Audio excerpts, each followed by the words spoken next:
Hi అండి, అందరు ఎలా ఉన్నారు? బాగున్నారా? నేనైతే చాలా బాగున్నాను. Welcome back to Lakshmi Pranathi vlogs. Last వ్లాగ్లో చెప్పాను కదండి, సహస్ర కలశాభిషేకం అనేది అది అయిపోయినాకైతే ఇక్కడ స్వామివారి కళ్యాణం అండి కంటిన్యూ అవుతుంది. చూడండి, శివపార్వతుల కళ్యాణం అయితే అసలు ఇందులాగా ఉందండి. అసలు కళ్ళకు కట్టినట్టు చెప్పాడు అసలు పంతులు గారు కూడా చాలా చమత్కారంగా మాట్లాడారండి. చాలా బాగా చెప్పారు. నా లైఫ్లో ఇదే అండి ఫస్ట్ టైం నేను చూడటం, ఎప్పుడు చూడలేదు.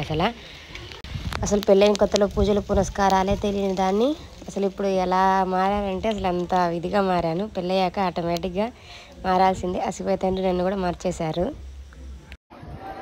కాబట్టి ఆయనకు మనం దారి ఇవ్వాలండి. తర్వాత వీళ్ళేదో పూజలు చేస్తారు, ఎట్లా చేస్తారో ఏమిటో అనేటువంటి ఉద్దేశ్యముతోటి మీరెవ్వరూ ఉండకుండా చాలా చక్కగా ఓపికగా మీరు ఈ కళ్యాణోత్సవములు అయిపోయేంత వరకు పాల్గొంటే మనము మన ఇంటి విధానాలు, మన కుల ధర్మములు, మీరు తిరింటోళ్ళ సాంప్రదాయాలు కొన్ని, పక్కింటి సాంప్రదాయాలు కొన్ని, ఇన్స్టాగ్రామ్ లో రీల్స్ లో వచ్చే సాంప్రదాయాలు కొన్ని, ఇవి మూడు కలిపి పెళ్ళైపోతాయి.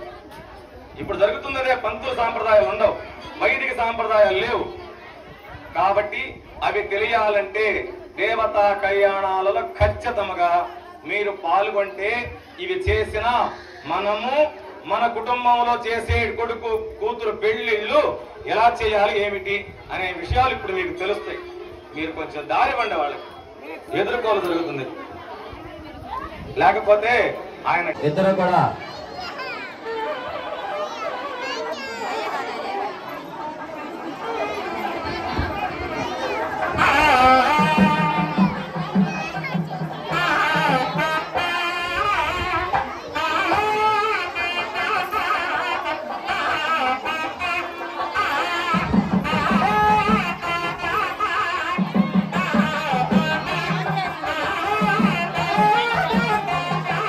పెట్టుకున్నారు. మేము చేయాల్సిన పనులన్నీ కూడా మీరే చేశారు. మరి ఇంకా స్వామివారు వెళ్ళేటప్పుడు ఏం తాంబూలం ఇస్తారో మాకు అర్థం కావట్లేదు. అర్థమవుతుందా? ఖచ్చితంగా ప్రతి ఒక్కరు ఇలాగే ప్రతి ఒక్క పనుల్లో నిమగ్నులై ఉండాలి. ఇప్పుడు విఘ్నేశ్వర పూజ చేసిన తర్వాత పుణ్యాహవాచనం చేస్తున్నాం. మీరందరూ ఎన్నెన్నో గ్రామాల నుంచి పొలిమేరలు, కాలవలు, సెలయేళ్లు దాటి వచ్చారు. ఈ వచ్చినటువంటి కళ్యాణంలో కూర్చున్నటువంటి సందర్భంలో అతి శౌచములు సార్, ఒక్క 10 నిమిషాలు అవకాశం ఇవ్వండి సార్. మీరు కార్తీక్ పోయా పిలుస్తుండ్రు రమల కొరకు చేతికి దీక్షాధారణ చేస్తాం. ఆ చేతికి కంకణం కట్టుకునే ముందు మనమంతా కూడా మీరందరూ ఇక్కడికి ఎలా వచ్చారు? శుభ్రతగా స్నానం చేసి వచ్చారు. స్నానం చేసినంత మాత్రాన్ని పవిత్రులు అయినట్లేనా? పైన మురికి కాదు, లోపల కడగాల్సిన మురికి. అర్థమవుతుందా? శరీరం శుభ్రంగా ఉండాలని సబ్బులు, పౌడర్లు, స్నోలు వేసి శరీరాన్ని కాదు శుభ్రం చేయాల్సింది. లోపల ఉన్నటువంటి పాప పంకిలమైనటువంటి రోగభూయిష్టమైనటువంటి పాప భూయిష్టమైనటువంటి ఆత్మ ద్రవ్య పదార్థ శుద్ధి అప్పుడు జరగాలి. అందుచేతనే చిత్తశుద్ధి లేని శివ పూజ, ఆత్మశుద్ధి లేని ఆకారము, ఆత్మశుద్ధి లేని ఆచారము, పక్వశుద్ధి లేని బాండం వృధా. గుళ్ళోకి వచ్చి చిత్తం శివుడి మీద ఉంటే, ధ్యాస చెప్పుల మీద ఉంటే ఫలితం శూన్యం. ఇంక నువ్వు 10 కలశాలు ఎత్తినా కూడా నువ్వు అక్కడే ఉంటావు, ఎదుగుదల ఉండదు నీకు. గుడి దగ్గరకు వచ్చేనా 10 నిమిషాలు భగవంతుడు సేవ చేయవయ్యా అంటే నాకు చెంబు రాలేదు, చాట రాలేదు అనేటువంటి ఆలోచించే వాళ్ళు మీరు అక్కడే ఉంటారు, అడుగు ముందుకు వేయలేరు. ఏ రోజైతే మనము మనందరికంటే ముందు వాడికి దారి ఇవ్వాలి. ఇది మనం నేర్చుకోవాల్సింది. ఎక్కడ నెగ్గాలో కాదు, ఎక్కడ తగ్గాలో తెలిసిన వాడు శివభక్తుడు. ఆయన ఎవరయ్యా? ఆయనకి ఏమైనా ఐశ్వర్యం ఉందా? ఆయన నీ దగ్గర ఏమున్నాయి? నా దగ్గరకు వచ్చినవి ఏవి శాశ్వతం కాదని చెప్తూనే ఉన్నాడు. నువ్వు పాలు పోసినా పోతున్నాయి, నీళ్లు పోసినా పోతున్నాయి, ఏవి వచ్చినా నా దగ్గర ఉండటం లేదురా బాబు. అందుచేతనే ఏం చెప్పాడు తెలుసా? తల్లి గర్భము నుండి ధనము తేయడప్పుడు వెళ్లిపోయేడు నాడు వెంట రాదు, లక్షాధికారైన లవణమన్నమే కాని మెరుగు బంగారము మింగబోడు. మిద్దెసప్పు నువ్వు విత్తమార్జన చేసి విర్రవీగుటే కాని కూడబెట్టిన సొమ్ము కుడవబోడు. పొందుగా మరిగిన భూమి లోపల పెట్టి దాన ధర్మము లేక దాచి తుదకు తంగలకిత్తున ధరులకు అవ్వను తిన చుంటీగలియవా తెలుగులకు భూషణ వికాస శ్రీ ధర్మ ప్రణివాస దుష్ట సంహార నారసింహ దురిత దూరా అని మనకి శాస్త్రం. మనకి అవకాశం వచ్చింది కదా, 500 రూపాయలు 5 కలశాలు ఎత్తుతున్నాం, మనం అదృష్టవంతులు అనుకుంటాం. దొంగ కూడా దొంగతనం చేసి వచ్చిన తర్వాత దేవుడా నన్ను ఎవరికి పట్టించొద్దు అని ఆయన కూడా దేవుడిని మొక్కుతాడు. నీలో ఉండేటువంటి ధర్మము నువ్వు గమనించాలి. కలశాలు ఈ రోజు పెట్టుకున్నా, రేపు పెట్టుకోవచ్చు. కలశం ఆర్థికంగా బలంగా ఉండి నువ్వు కలశం పెట్టావు, కలశం లేని సంగతి ఏంటి? ఆయన దేవుడు పట్టించుకోడా? ఇంకా ఆయన దగ్గరికి దేవుడు రాడా? మరి వాళ్ళ సంగతి ఏంటి? కర్త కారయతా చేవ ప్రతికస్యానుమోదక సుకృతం దుష్కృతం చేవ చెత్తవారి సమభాగిన. ఈ పూజా ఫలము, కళ్యాణ ఫలము, ఈ కలిశాలెత్తిన ఫలము ఎవరెవరికి వస్తుందో తెలుసా? చేసేటి వాడికి, చేయించడి వాడికి, చూసేటి వారికి, చూపించడి వారికి. ఈ కలిశాలెత్తి అనేక రకాలుగా 40 రోజుల ముందు కావచ్చు, 50 రోజుల ముందు కావచ్చు, అనేక వ్యయ ప్రయాసాలు అనుభవించి సుదూర ప్రాంతాల నుంచి నీళ్ల కోసం ప్రయత్నాలు చేసిన వాళ్ళకి, అర్ధరాత్రి అపరాత్రి అనుకోకుండా అనేక రకాలైనటువంటి సేవలు చేసినటువంటి వారికి, టీలు తాగిన గ్లాసులు, చెత్తలు, కాగితాలు అన్ని ఎత్తిన వారికి, ఇక్కడ ఉండి ఈ పూజలో పాలు కొనకపోయినా కూడా ఎంతో దూరంగా ఉండి రూపాయి మొదలుకొని అనేక రకాలైనటువంటి ఉన్నత స్థితి వరకు ఆర్థిక చేయూత అందించిన వారికి, సేవలు చేసిన వారికి, ఇక్కడ మైకులో దగ్గర ఉన్నోళ్ళు మీ 100 మందికి పుణ్యం, అక్కడ చెట్టు కింద కూర్చున్నారు, ఆయనకు లేదా పుణ్యం? వినడే వారికి, వినిపించడే వారికి, చూసేట వారికి, చూపించడం వారికి అందరికీ సమానంగా వస్తుంది. మీరు పరిగెత్తున ముందుకొస్తే తొందరగా నిన్ను నెట్టేస్తారు. తిరుపతిలో దర్శనానికి వెళితే పోయిన వెంటనే ఇక్కడి నుంచి వెళ్ళాలని పోతాం, అక్కడికి పోగానే కళ్ళు మూసుకుంటాం, దేవుడు ఎలా ఉన్నాడో తెలియదు, పక్కన వాళ్ళు పట్టుకొని లాగుతారు, ఇసిరి పక్కన పడేస్తారు. అర్థమవుతా ఉందా? అలా కాదు, మన పూజ ఎలా ఉండాలో తెలుసా? ఊళ్ళో ఉన్నటువంటి దేవుడిని పట్టించుకోం, ఊళ్ళో ఉన్నటువంటి రావుడికి శనివారం పూటపై టెంకాయ కొట్టం, నువ్వుల్లో నీవం, దీపారాధనకు నూనెలివ్వం. ఊళ్ళో ఉన్నటువంటి భగవంతుడికి గిరి ప్రదక్షిణలు చేయాలన్నా ఆసక్తి చూపించాలంటే అంతంత మాత్రంగా ఉంటుంది. మన ఊర్లో ఉన్నటువంటి శివుడేమో పెద్ద బలవంతుడు కాదు, శ్రీశైలంలోనో కాశీలోనో ఉన్న దేవుడు బాగా మంచి బలవంతుడు, అంతేనా? ఆయనకి సంబంధం ఏమిటి? ఇక్కడ ఉన్నటువంటి శివుడిని నువ్వు పూజించి ఇక్కడ పూజలు చేసినటువంటి అనుమతిని కొన్నట్లయితే నీకు ప్రమోషన్ వచ్చి అక్కడికి రమ్మంటాడు నిన్ను. అర్థమవుతూ ఉందా? ఊళ్ళో ఉన్నటువంటి ఆయన కనీస దండం లేదు, దీపం లేదు, ధూపం లేదు, కనీస నమస్కారం లేదు, ఏమీ లేకుండా గుడికి రమ్మన్నారు కదా అని పంతులు గారు వచ్చి ఏదో చెయ్యాలి, ఇలా మాట్లాడుకోవాలి, ఏదో చెయ్యాలి అంటే ఉపయోగం లేదు. ఏం చేస్తే ఫలితం వస్తుంది? దేవుని ఎలా మొక్కాలి? శివుడి దగ్గరికి వెళ్ళాలి. అనాయాసేన మరణం, వినా దైన్యేన జీవితం, దేహాంతే తపసాయుజ్యం, కృపయా దేహి పరమేశ్వరం. అనాయాసేన మరణం. శివుడు నాకు వజ్రాలు కావాలి, వైఢూర్యాలు కావాలంటే ఇవ్వడు. ఏమిస్తాడు? అనాయాసేన మరణం. ఇదేంటి దేవుడి దగ్గరకు వచ్చి శుభం వస్తాను దండం పెట్టుకోమంటే పంతులు గారు ఏంది ఇట్లాంటి మాటలు చెబుతున్నాడు అనుకుంటున్నారేమో మీరు. అనాయాసేన మరణం. శరీరానికి ఏ విధమైనటువంటి హాని లేని మరణాన్ని పరమేశ్వరుడు ప్రసాదించాలి. వినాదైన్యైన జీవితం. ఒకవేళ ఏదైనా అనారోగ్య పరిస్థితి అయినా, ఇంకొక రకమైనటువంటి అజాగ్రత్తలు జరిగినా ఎవరితోటి చేయించుకునేటువంటి స్థితి మనకు ఉండకూడదు. ఒకవేళ ఏదైనా స్థితి వచ్చినా కూడా ఒకటి ముందు చేతులు కట్టుకొని తొలగించేటువంటి బ్రతుకును నాకు ఇవ్వద్దు. దేహాంతే తపసాయుజ్యం. మనిషి పుట్టిన వాడు ఏదో ఒక సందర్భంలో గిట్టవలసినదే. అలాంటి సందర్భం వస్తే పరమేశ్వర నా జీవితం నీ పాదాక్రాంతం అన్నట్లుగా ఆ భగవంతుని సేవ చేయాలి. మరి పూజల గురించి చెప్పుకుందాం. మనం అనుభవించాల్సినటువంటి పూజలు, మనిషి అనుభవించాల్సిన సంతానాలు 7 ఉంటాయి. అది ఏమిటంటే కుమారులు కుమార్తెలు పొందడం సంతానం కాదు. 1 పుత్ర కృత్య తటాగంచ నదానం దైవ మందిరం వన విప్రాగ్రహారంచ సప్త సంతానం ఉత్తమం. ఇది మీరు ఖచ్చితంగా గుర్తు పెట్టుకోండి. మొదటిది పుత్ర కుమారులను కుమార్తెలు పొందండి, అది మొదటి సంతానం. 2 వృత్తి పుత్ర కృతి అంటే ఒక పద్యము గాని రచన కాని పాటను సాహిత్యము రాస్తే మీరున్నా లేకపోయినా రాసిన రాతకు పాడిన పాటకు ప్రాణం ఉంటుంది, అది 2వది. తటాగంచ కాలువలు తవ్వించడము, బోర్లు తీయించడము, బావులు వేయించడము, వాటర్ ట్యాంకులు కట్టించడము, ఇది కూడా ఒక సంతానం. తర్వాత గుడి దగ్గరకు వచ్చిన తర్వాత సహనంగా నిదానంగా ఉండాలి. అలా లేకుండా ఉరుగులు పరుగులతో జీవితాన్ని అడుగుల ముందుకు వేయటం, పరిగెత్తడం చేస్తూ ఉంటే అది ఫలితం శూన్యం. మనిషి నిదానంగా ఉండాలి, భూమాతలా సహనంగా ఉండాలట. ఇది అందరికీ రాదు. అది వచ్చినదిరా అంటే వాడు ధన్యుడే. మనిషి నిదానంగా ఉండడం సంతానం. ఈ ఊళ్ళో గుడి కాదు, మీరు ఏ గుడికి వెళ్ళినా ఎక్కడికి వెళ్ళినా మీరు చేసేదే మీ కుమారులు కలబడుతుంది. మనిషి నిదానంగా ఉండాలి, ఆ సంతానాన్ని అనుభవించాలి. దైవ మందిరం, గుళ్ళు కట్టడము, గోపురాలు కట్టడము, అక్కడ జరిగేటువంటి అన్న సంతర్పణలకు, దాన ధర్మాదులకు మన ఆర్జితాలు ఉపయోగించడము, ఇలాంటివి చేస్తూ ఉండాలి. ఇలాంటివన్నీ కూడా చేస్తూ ఉంటే ఉత్తమ సన్యాస సద్గతులు కలుగుతాయి. పుణ్యాహవాచన సంప్రోక్షణ. ఓం ఏన దేవా పవిత్రేణ ఆత్మాన పునదే సదా తేన సహస్రధారేణ పాపమాన్య పునం తుమా రాజావత్యం పవిత్రం.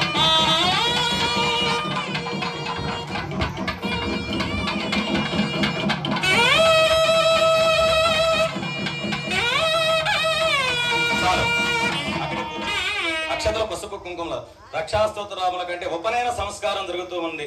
ఈ ఉపనయనం అనేటువంటిది అందరికీ ఉంటుంది, బ్రాహ్మణ క్షత్రియ వైశ్య శూద్రులందరికీ. ఈ దంధ్యం అనేటువంటిది సర్వకాల సర్వావస్థల యందు అందరూ శరీరం మీద ఉంచుకోవాలి. పంతులు గారు మరి మీరు వేసుకున్నారు, మా సంగతి ఏమిటంటే ఈయన పొద్దున్న వేస్తే ఇదే ఉద్యోగం కాబట్టి ఈయనకి ఇదే ఉంది. మీరందరూ ఎందుకంటే అన్నదాతలు పండించేటువంటి వారు మీరు కాబట్టి పూర్వపు రోజుల్లో నాగళ్ళకు అడ్డొస్తుందని కొన్నాళ్ళు మెడలో వేసుకున్నారు, అప్పుడు కూడా అడ్డొస్తుందని తీసి గోడ మెప్పుకు తగిలించారు. ఎప్పుడు వాడుతున్నారంటే ఇది మాతృపితృ యజ్ఞములు చేసే సందర్భంలో దీన్ని వాడుతున్నారు. మాతృపితృ యజ్ఞం చేసే సందర్భంలో దీన్ని బద్దె లేకపోతే కొంతమంది టవలు కట్టుకోనైనా సరే ఈ రూపం లేకుండా చేయరనమాట. అదే విధంగా సకల శుభములు మనకి ప్రసాదించాలనే ఉద్దేశ భావనతో దేవయజ్ఞము, పాకరయజ్ఞము, హవిర్య యజ్ఞములు, దీనిని స్వసుర దత్త ఉపనయనం అంటారు. అత్త ఆయన మా అమ్మాయి రాకూడని రోజుల్లో ఇంట్లో అన్నం వండే బాధ్యత నీదే అని చెప్పి ఆ రోజున పెళ్లి చేశారు నీకు, అదొక ముడి పనికొస్తుంది. దానికి పాక యజ్ఞాధికారము, హవిర్య యజ్ఞములు, యజ్ఞయాగాది మహాకృతువులు చేయవలసి వస్తే భార్య పక్కన లేకుండా యజ్ఞం చేయకూడదు. అందుచేతనే శ్రీరామచంద్రమూర్తి కూడా బంగారు చేతన పక్కన కూర్చోబెట్టి యజ్ఞం చేశారు. చూస్తున్నారా పురాణాలు, మీ అందరూ కూడా తెలుసు కదండి. అలాగనే ఈ భవమంగళ స్వరూపుడైనటువంటి మునీశ్వర స్వామి, పార్వతీమాత వీరి యొక్క కటాక్షములు మనకు కలగాలని శ్రౌత స్మార్త నిత్య నైమిత్తికాద పరమ పుణ్య కృతవులు ఈ క్షేత్రంలో పరిఢవిల్లాలని ఎన్నో వివాహ యోగ్యతలు, శుభ కార్యక్రమములు, అన్నప్రాసనలు, నామకరణలు అన్నీ కూడా ఈ క్షేత్ర ప్రాంగణంలో చేసుకునే వారికి సర్వ మంగళములు కలగాలనే భావనతో ఆ స్వామి వారికి యజ్ఞాభివేత ధారణ జరుగుతూ ఉన్నది.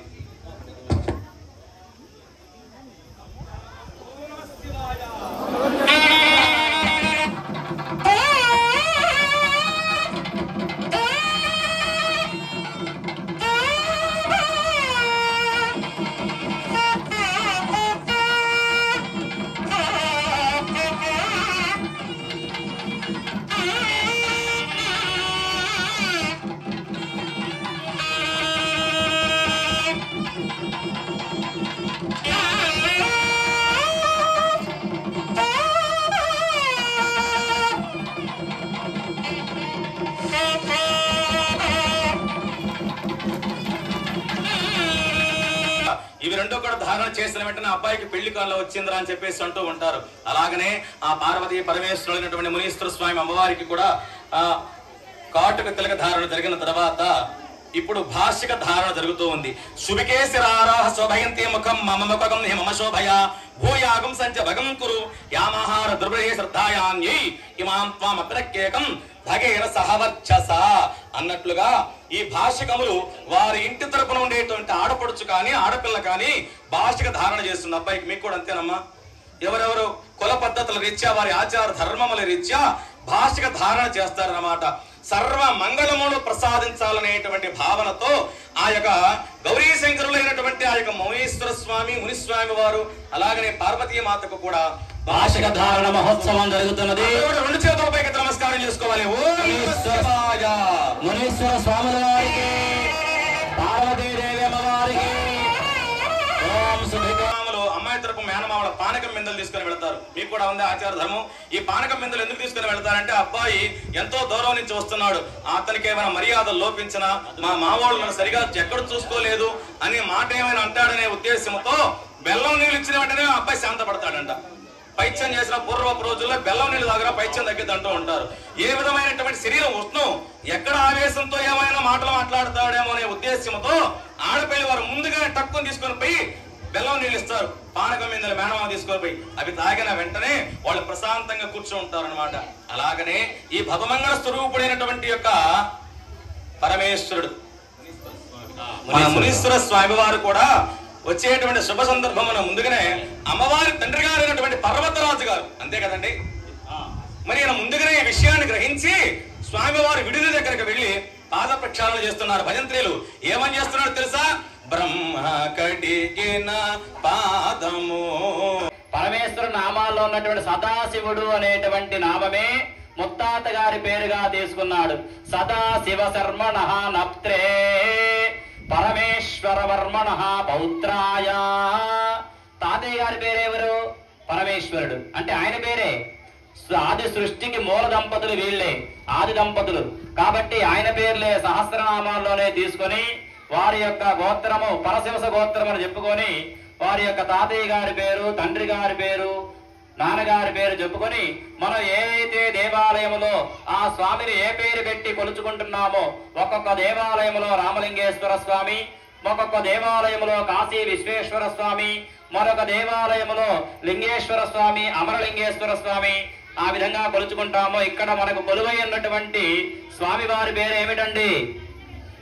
వినపట్టంలా మునీశ్వర స్వామి వారికి. ఆ స్వామి వారి గోత్రము పరమశివ గోత్రమట. ఇప్పుడు అమ్మవారి యొక్క ప్రవరలు, వారి యొక్క గోత్ర గాత్రములు చెప్పుకుంటూ ఉన్నాం. చతుస్సాగర పర్యంతం గోబ్రాహ్మణే శుభం భవతు. కాశ్యప అపవత్సార నైద్రువ త్రియార్యేయ ప్రవరాన్విత కాశ్యపస గోత్రోద్భవస్య మహామేరు వర్మణో నత్రీ. అమ్మవారి యొక్క గోత్ర ప్రవరలు చెబుతూ ఉన్నారు. అమ్మవారు పర్వతరాజు యొక్క పుత్రిక. పర్వతరాజు మేణాదేవి అమ్మవారి యొక్క గారాల ముద్దు బిడ్డ పార్వతీదేవి అమ్మవారు. మందారాచాల వర్మణ పౌత్రి. అమ్మవారి యొక్క తాతయ్య గారి పేరు, తండ్రి గారి పేరు, ముత్తాత గారి పేర్లు చెప్పుకోవడానికి పర్వతరాజులు ఎవరైతే ఉన్నారో, పర్వతాలంటే కొండలు, మహాపర్వతాల యొక్క వంశవృక్షమే పర్వతరాజు పుత్రికి గనక పార్వతీదేవి అనే అమ్మవారికి కూడా పేరు వచ్చింది. హిమాచల వర్మణ పుత్రి. హిమాచల కన్నాడు రా అంటే శత్రువులు కన్నట్టే. వీడి ఆలోచనలు ఒకలాగా ఉంటాయి, తండ్రి ఆలోచనలు ఒకలు ఉంటాయి. ముందుకు నడువు రా అంటే లేదు నేను వెనక పెడతానంటాడు, పైకి వెళ్ళి అంటే లేదు నేను కిందకి. మరి ఈ విధమైనటువంటి ధర్మములు మరి కుమారుడు ద్వారా కలిగే పుణ్యమే ఫలితం ఏమిటంటే పున్నామ నరక త్రాగిత ఇది పుత్ర. పున్నామ నరకము నుంచి విముక్తులు చేసేటువంటి వాడు పుత్రుడే. దాన్ని ఒక్కదానికి తప్ప పుత్ర సంఘ పరిగాశ్యత్వం ఇంకో మరొక దానికి లేదు. మరి ఏ విధముగా వంశాలు వృద్ధులు వస్తాయంటే మీ వంశంలో 10 తరాల ముందు వారికి, 10 తరాల వెనక వారికి, పుట్టబోయేటువంటి 10 తరాల ముందు వారికి గతించి స్వర్గలోకానికి వెళ్ళడానికి ఇబ్బంది పడుతూ మరి ఆవు తోక పట్టుకొని వైతరణి నది దాటడానికి ఇబ్బంది పడుతూ ఉంటారట మీ ముత్తాతల పూర్వీకులు. వారు ఆ స్వర్గలోకానికి వెళ్ళాలంటే మీరు ఇక్కడ కింద కన్యాదానం చేస్తే ఆయన పుణ్యలోకానికి వెళ్ళిపోతాడు. అంత ఉత్తమమైనటువంటిది ఈ కన్యాదానం. ఈ కన్యాదాన సద్గతిని దశ పూర్వేషాం దశాపరేషాం మద్దు వంశాన అలవాటైపోయి కొంతమంది మంగళసూత్రాన్ని సతీ చేస్తున్నారు. అలా చేసిన వాళ్ళు ఎన్నో రకాలైన ఇబ్బందులు కలగడం, భార్యాభర్తల మధ్య సఖ్యత లోపించడం, ఇలాంటివి ఖచ్చితంగా జరుగుతూనే ఉన్నాయి, ప్రత్యక్షంగా చూస్తూనే ఉన్నాం. పూర్వపు రోజుల్లో నిశ్చితార్థం అంటే సగం వివాహం అయినట్లే. ఇప్పుడు నాగరికత ట్రెండ్ ఎలా ఉందో తెలుసా? నిశ్చితార్థం రోజున ఇద్దరు అనేక రకాలైనటువంటి రిసెప్షన్లు, ఫంక్షన్లు, విందు వినోదాలన్నీ జరిగిపోతూ ఉన్నాయి. అమ్మాయి వేలు మీద అబ్బాయికి పేరు వచ్చింది కొంతకాలం. ఇప్పుడు లవ్ సింబల్ వేసి అమ్మాయి వేలికేమో అబ్బాయి ఫోటో, అబ్బాయి వేలికి అమ్మాయి ఫోటో లాగా వచ్చింది. మంగళసూత్రాలకు రాలేదు. ఇంకా గొప్ప విషయం ఎందుకో తెలుసా? అది మన ధర్మం అండి, శాస్త్రం. అందుచేత ఎంత ఐశ్వర్యం ఉన్నా, ఎన్ని కోట్లున్నా మంగళసూత్రాన్ని ప్రమాణికంగానే చేయించాలి. అది ఎలా చేయాలి? సూత్రం బ్రహ్మరూపంచ వర్తనం విశ్వరూపకం ఊర్ధ్వం శివరూపంచ ఇత్యదే సూత్ర లక్షణం. మనం ఎంత ఐశ్వర్యవంతులమైనా మంగళసూత్రం అంటే, సూత్రం అంటే తాడు, తాడెక్కించేటువంటి రంధ్రం ఉంది చూసారా, అది బ్రహ్మస్వరూపం. ఒత్తులం గుండ్రంగా ఉంటుంది విష్ణు రూపం, పైన ఉబ్బెత్తుగా ఉంటుంది శివస్వరూపము. బ్రహ్మ విష్ణు మహేశ్వర ఈ మంగళసూత్రములో ఉండేటువంటి దేవతలను పూజించాలి చేస్తూ ఉంటారు. ప్రతి ఒక్క స్త్రీ తన మాంగళ్యాన్ని ఎలా నమ్ముకోవాలంటే, మీరు భాగవతాలు గమనించినట్లయితే భాగవతాది పురాణాలలో దేవతలకు రాక్షసులకు మధ్య వివాదం జరిగింది. అమృతం పుడుతుందా విషం పుడుతుందా అని ప్రయత్నం చేస్తే ఏం పుట్టింది? ముందు విషం పుట్టింది. మనం కూడా కుంకుమార్చన చేసి లోక కళ్యాణాల కోసం పనికొచ్చే పని చేద్దామంటే రాత్రి ఏమొచ్చింది? తుఫాన్ వచ్చింది, టెంట్లు కూలిపోయింది. మళ్ళా వేశారు, మళ్ళీ పడిపోయారు. అయినా పట్టరాదు, పట్టు విడవలే లేదు మనవాళ్ళు. ఎక్కడ వెనక్కి తగల, ఎక్కడ నిరాశ చెందల. వానికి ఎన్నోపోయారు, తెల్లవారులు నిద్రగాసి పని పూర్తి చేశారు. హలో. కాబట్టి అలాగనే ఆ విషం ముట్టింది. ఈ విషాన్ని ఎవరు తీసుకుంటారా అని చెప్పేసి అందరూ కలిసి డోళ్లు సిద్ధంగా ఉండండి. విష్ణుమూర్తి దగ్గరికి వెళ్ళారు. నేను సమర్థన కాదనుకున్నారు. బ్రహ్మదేవుడికి 4 తలలు ఉన్నాయి, దేంట్లో ఒక దాంట్లో పెట్టుకుంటాడు. ఆయన దగ్గర వెళితే నేను సమర్థన కాదన్నారు. వీళ్ళందరూ కలిసి శివుడి దగ్గరికి వెళ్ళాడు. ఎలా వెళ్ళారు తెలుసా? వాళ్ళు డోళ్ళు సాంబ సదా శివ, సాంబ సదా శివ, సాంబ సదా శివ, సాంబ శివ.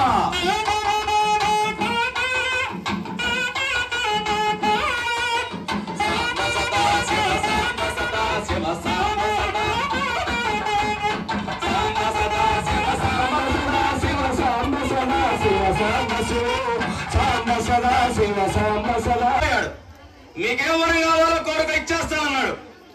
ఇదే తనువుగా భావించిన వీళ్ళు, అయ్యా విషం ముట్టింది, ఈ విషాన్ని తాగమన్నారు. భార్య పక్కనుంది. మరి భార్యకు చెప్పకుండా భర్త ఏ పని చేయకూడదంట. మరి ఏం చేశాడు? భార్యను అడిగాడు ఆవిడ అనుమతి తీసుకొని. మరి ఏ భార్య అయినా భర్త తన ఐదవతనాన్ని పోగొట్టుకోవడానికి అంగీకరిస్తుందా? లేదు. మరి ఆమె ఏం చేసిందో తెలుసా? నీకేం పర్వాలేదు, నువ్వు తాగు, నా మాంగళ్యం గట్టిదని చెప్పింది. ఎలా చెప్పిందో తెలుసా? మృంగడవాడు విబుండనయో మృంగడద గరళమనయో మెలిన ప్రజకం మృంగమైన సర్వమంగళ మంగళప్రదమ మంగళసూత్రాన్ని తమ మది నమ్మినదో. మృంగడవాడు విభుడు, ఆయనకు ప్రాణహానే లేదు. మృంగడే గరణం, ఆయన తాగేది విషమైన సంగతి కూడా మా అమ్మకు తెలుసు. మృంగమైన సర్వమంగళ, ఆవిడే మంగళ రూపిణి. నవ్వి నీకేం పర్వాలేదు అని ఎదురొచ్చింది. ఆయన వచ్చి విషాన్ని స్వీకరించాడు. అలాగనే ప్రతి ఒక్క స్త్రీ కూడా తన మాంగళ్యాన్ని నమ్ముకోవాలి. మాంగళ్య ధారణ జరుగుతున్నప్పుడు ఎన్ని ముడులు వేశారు? 5 ముడులు వేస్తారు. ఎన్ని వేస్తారు? 5 ముడులు. ఎన్ని? అయ్యగారు మైకులో చెబుతున్నారు, నిజమే 5 అనుకుని 5 ఎత్తుతున్నారు వీళ్ళు. పంతులు గారు చెప్పినా ఎవరు చెప్పినా మాంగళ్యానికి 3 ముడులే వేయాలి. మరి వీళ్ళు ఎందుకు 5 అన్నారు కాబట్టి 5 అని తూపుతున్నారు? లేదమ్మా, మీరు కూడా గమనించాలి ఏం చెప్తున్నాడో ఏమిటి అనే విషయాలు. ఏమయ్యా అంతేనా? నువ్వు ఎన్నేసావు? మీ పేరేంటి? ఎన్ని వేశారు ముడులు? 3 వేశారు. స్థూల శరీరము, సూక్ష్మ శరీరము, కారణ శరీరము, 3 శరీరాలకు హేతువుగా అమ్మవారికి మీరు మీ భార్యకు మెడలో మాంగళ్య ధారణ చేశారు. నేటి నుండి నాటి వరకు కూడా ఆ మాంగళ్యాన్ని అలాగే ఉంచుకోవాలి. ఏదైనా మార్చుకోవాల్సిన సందర్భం వస్తే పడమట గదని ఉండేది. ఇప్పుడంటే బెడ్రూమ్లు, డబల్ మాస్టర్ బిల్డింగ్లు వచ్చాయి. ఆ పక్కన కూర్చొని ఎవ్వరితో మాట్లాడకుండా తాడు మార్చుకునేవాళ్ళు. ఈ రోజు ఏమీ లేదు, పడుకునేటప్పుడు నిండికేస్తూ పట్టుకోవటం, తెల్లవారి మెడలో వేసుకోవటం. అలాంటి వస్తువులు చేయకూడదు. మాంగళ్యములు చాలా గొప్పవి. అమ్మవారి తాటంకములు ఎంత శక్తి సామర్థ్యములు కలిగినవో అంత ఉత్తమ పుణ్య సద్గతిని ఆ మంగళ సూత్రాలు మనకి ప్రసాదింపజేస్తాయన్నమాట. మాంగళ్య పూజ అదే విధంగా నిర్వర్తిస్తూ ఉన్నారు. అందరూ కూడా చెప్పండి, ఓం సర్వమంగళ సర్వమంగళ మాంగళ్యే మాంగళ్యే శివే శివే సర్వార్థ సర్వార్థ సాధికే సాధికే శరణ్యే శరణ్యే త్రయంబకే త్రయంబకే దేవి దేవి నారాయణి నారాయణి నమోస్తుతే నమోస్తుతే అని నమస్కారం చేసుకోవాలి. ఇక మాంగళ్య ధారణ కార్యక్రమం మీరు మీ కుమారుడు ఏమని చెప్పి మాంగళ్యం కడతాడంటే, మాంగళ్యం తంతునానేన మమ జీవన హేతునా కంటే బధ్నామి శుభకే తాజీవ శరదాంశతం. నీ మెడలో నేను మాంగళ్యం కట్టడం ద్వారా నువ్వు సుఖంగా ఉండి నన్ను సుఖంగా పెట్టు, నన్ను ఉంచు అనే ఉద్దేశంతో మాంగళ్యం కట్టాడు ఆయన. ఇక్కడ ఏమని జరుగుతుందో తెలుసా? అమ్మవారికి మెడలో మాంగళ్యం మన మునీశ్వర స్వామి ఏమని పెడుతున్నాడు? మాంగళ్యం తంతునానేన లోకరక్షణ హేతునా రామరక్షణ హేతునా కంఠే బధ్నామి శుభగే సాజీవ శరదస్యతం. ఆ స్వామివారు అమ్మవారి మెడలో మాంగళ్యం జరిగిన క్షణం నుంచి మనమందరం కూడా శుభంగా ఉండాలనే భావనతో అమ్మవారి మెడలో స్వామివారు మాంగళ్య ధారణ చేస్తూ లోక కళ్యాణార్థము, విశ్వ సంరక్షణార్థము మన తిప్పాయపాలెం గ్రామము సుభిక్షం కొరకు, భక్తుల శ్రేయస్సు కొరకు, అందరినీ కూడా శుభమంగళాశిస్సులు కలగజేయటం కోసము సాక్షాత్తు మునీశ్వర స్వాముల వారు పార్వతీదేవి అమ్మవారి మెడలో మాంగళ్యాన్ని ధరింపజేస్తూ ఉన్నారు. జై బోలో మునీశ్వర స్వాముల వారికి, పార్వతీదేవి అమ్మవారికి, మునీశ్వర స్వాముల వారికి. మాంగళ్యం తంతునానేన లోకరక్షణ హేతునా కంఠే బధ్నామి శుభగే సాజీవ శరదాంశతం.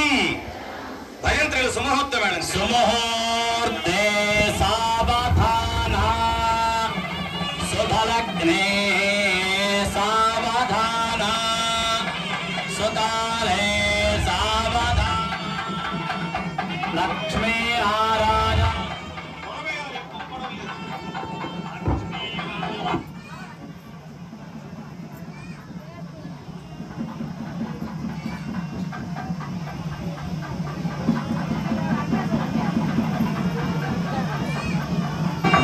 శుభలగ్నే సావధాన లక్ష్మీనారాయణస్య సావధాన. ఓం సుముహూర్తే సావధాన శుభలగ్నే సావధాన.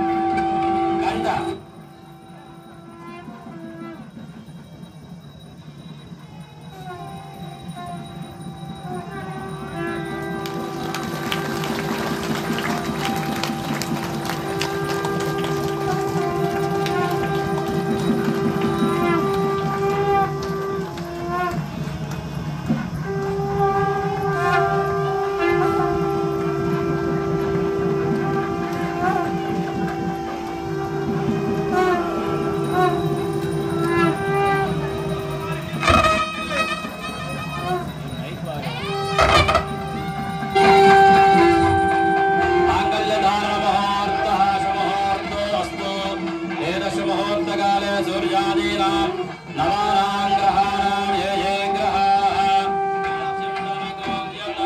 सिद्धिरस्तु।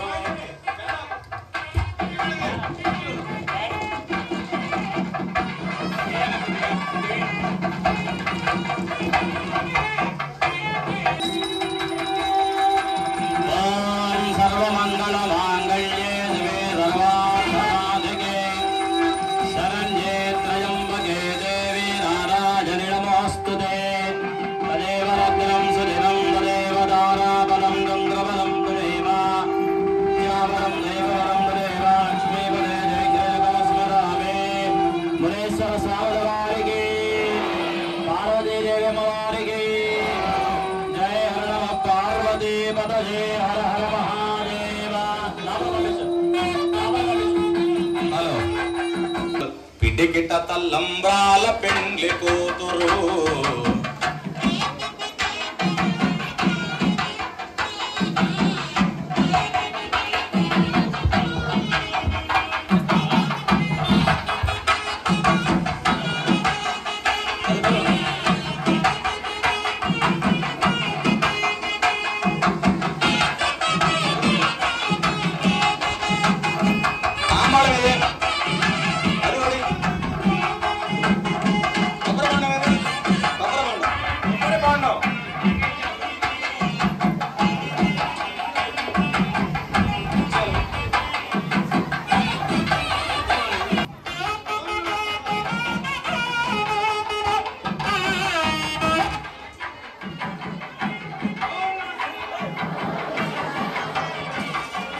ఓం నమః